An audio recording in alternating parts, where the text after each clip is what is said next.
Hello नमस्कार किसान भाइयों। आज इस वीडियो में हम आपको बताएंगे गेहूं की फसल में पहली सिंचाई कब करनी चाहिए और पहली सिंचाई करने के बाद हमें कौन कौन से खाद और उर्वरक को मिलाकर डालना चाहिए जिससे हमारी गेहूं की फसल की पैदावार फुटाव अच्छा हो, हरियाली अच्छे से हो सके। और आज इस वीडियो में हम आपको ऐसे 3 खास उर्वरक के बारे में बताऊंगा जिसको यदि आप अपनी गेहूं की फसल में पहली सिंचाई करने के बाद में डालेंगे तो आपके गेहूं के एक पौधे से अधिक कले होंगे, अधिक फुटाव होगा, आपके गेहूं की ग्रोथ नंबर 1 होगी और साथ में आपकी फसल अच्छे से पैदावार होगी, संपूर्ण विकास होगा गेहूं की फसल का। तो इस वीडियो में काफ़ी इम्पोर्टेंट होने वाला है, तो इसको वीडियो को पूरा देखें। साथ ही यदि आप हमारे चैनल पर पहली बार आए हैं तो सब्सक्राइब करें, बेल आइकन को ज़रूर दबाएं। आइए सबसे पहले जानते हैं कि हमें गेहूं की फसल में पहले पानी कब लगाना चाहिए। किसान भाइयों, आपने अक्सर सुना होगा कि गेहूं में पहला पानी 21 दिन पर CRI स्टेज पर लगाते हैं। तो आइए जानते हैं CRI स्टेज क्या होती है, CRI स्टेज का मतलब क्या होता है। किसान साथियों, क्राउन रूट इनिशिएशन, जिसका हिंदी में मतलब होता है ताज़े जड़े का विकास होने, ताज़े जड़ों का विकास होना। किसान साथियों, जो हमारी गेहूं की फसल 20 से लेकर 21 दिन के आसपास की हो जाती है तो पुरानी जड़ों का विकास खत्म हो जाता है, नई जड़ों का विकास होना शुरू हो जाता है, यानी नई जड़ें निकलना शुरू हो जाती हैं। तो यह जड़ें किसान साथियों ज़मीन की सतह से 2 से लेकर 3 सेंटीमीटर तक निकलना शुरू होती हैं और साथ में यह जड़ें वह ताज़े क्राउन जैसी दिखती हैं, इसलिए हमें CRI स्टेज कहते हैं। इसी स्टेज पर किसान भाइयों हमें पहली सिंचाई करनी होती है कि हमें गेहूं की फसल 20 से 21 दिन पर आप अपनी मिट्टी के अनुसार सिंचाई कर सकते हैं। उसमें देखिए आपकी मिट्टी नमी है या कतई सूख गई है या अच्छी यानी कि अच्छी मोटी मिट्टी है। तो किसान साथियों आप मिट्टी के अनुसार सिंचाई कर सकते हैं। साथियों, मिट्टी हल्की हो तो पहली सिंचाई आप कर सकते हैं 18 से 21 दिन के बीच में कर सकते हैं। आपकी मिट्टी बढ़िया और अच्छी है तो आप 21 से 25 दिन के बीच भी कर सकते हैं। और एक ही समय में यानी कि किसान साथियों एक सही समय माना जाता है पहली सिंचाई के लिए, तो माना जाता है 25 यानी 22 से लेकर 25 दिन में आप कौन सी भी मिट्टी हो तो अच्छी सिंचाई का आप पहली सिंचाई कर सकते हैं। किसान भाइयों, इसी के साथ जब सभी ज़रूरत पूरी हो जाती हैं तो आप अपनी गेहूं की फसल में पहले खाद का भी प्रयोग करना चाहते हैं तो हम आपको बताएंगे कि नंबर 1 बन सके आपकी फसल। तो नंबर 1 बनाने के लिए किसान साथियों इस समय आपको जिस खास उर्वरक का प्रयोग करना है, जैसे यूरिया, किसान साथियों यूरिया का प्रयोग कर सकते हैं। बहुत से किसान साथी यूरिया का प्रयोग करते हैं।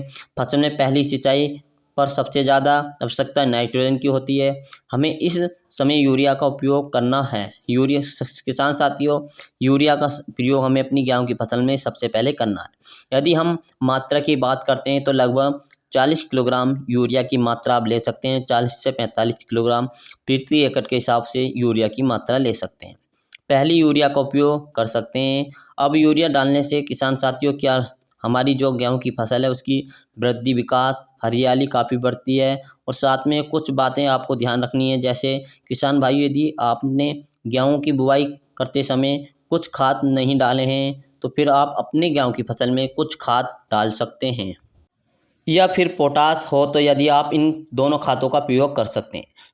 शुरुआत में बुआई के समय आपने नहीं डाले हैं तो एक सही समय पहली सिंचाई पर भी आपको दोनों खादों का डाल सकते हैं, तभी आपकी बेहतरीन रिजल्ट प्राप्त हो सकेगा। हम आपको किसान साथियों बताएंगे किसान भाइयों हम जो अगले उर्वरक का प्रयोग करना है पहली सिंचाई के बाद, तो उसका सबसे पहले प्रयोग करना है सागरिका। अब जो सागरिका है किसान भाइयों वो समुद्री शैवाल द्वारा निर्मित खाद है, ऑर्गेनिक खाद है। इससे डालने से किसान भाइयों हमारी मिट्टी में कोई नुकसान नहीं होता है। इसमें किसान भाइयों सभी प्रकार के सूक्ष्म पोषक तत्व पाए जाते हैं जिसकी आवश्यकता इस समय हमारे गेहूं के पौधे को होती है। इसको डालने से हमारे सारे फायदे होंगे किसान भाइयों। पहले तो हमारी मिट्टी को जो उर्वरक क्षमता उसमें वृद्धि करेगा, साथ ही हमारी गेहूं की फसल में ग्रोथ होगी, बढ़वार बहुत अच्छी से होगी, अच्छे से तरीके से होगी। मिट्टी में पहले से जो बड़े पोषक तत्व होते हैं भाइयों, उनको क्रियाशील करता है किसान साथियों। साथ में जिससे हमें पहले जो खाद में हमने जो पहले उर्वरक डाले थे वो मिट्टी में दबे रह जाते हैं, तो उन्हें पुनः विकासित करेगा, हमारे गेहूं के पौधे को प्राप्त होने लगेंगे। इसी के साथ साथ पौधों की अच्छी वृद्धि होगी, रोग प्रतिरोध क्षमता को उसको बढ़ाता है, फुटाव अधिक होता है, कलर की संख्या अधिक बढ़ती है, प्रकाश संचरण की क्रिया भी अधिक बढ़ने लगती है किसान साथियों।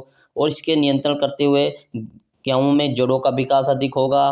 बेहतरीन खाद है किसान साथियों, आप इसका प्रयोग जरूर करना चाहिए।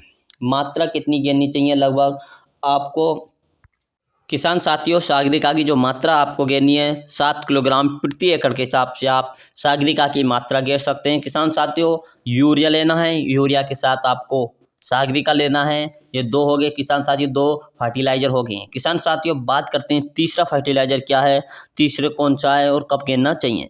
किसान साथियों तीसरे की बात करते हैं जिस खाद का प्रयोग करना है, इसका नाम है किसान साथियों जिंक, यानी जिंक। किसान भाई साथियों आपने अपने गेहूं की बुआई के समय जिंक का प्रयोग नहीं किया होगा तो पहली सिंचाई पर आप जिंक का प्रयोग कर सकते हैं, बहुत ही महत्वपूर्ण है किसान साथियों।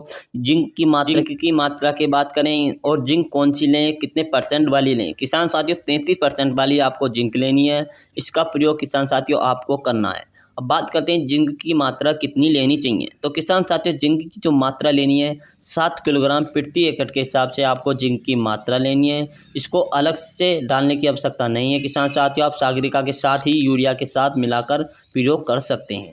इसके बाद आपको किसान साथियों बहुत सारे फायदे देखने को मिलेंगे।